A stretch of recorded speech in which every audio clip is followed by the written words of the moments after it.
подобния уред да се натрупат високи оценки от рисковете поради голямото разнообразие, което позволява неговата специфика и техника.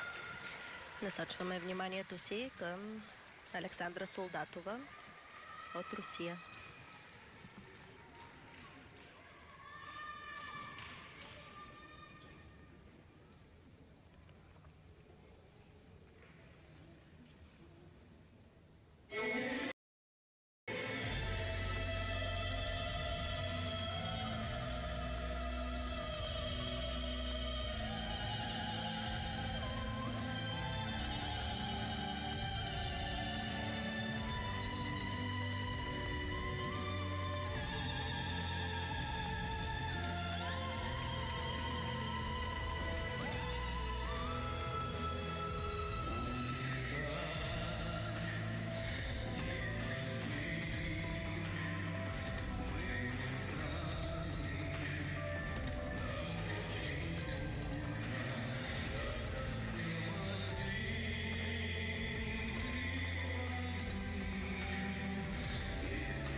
Точно изпълнено съчетание, без видими грешки. Сега ще е интересно за мен колко трудно ще отчетат съдиите.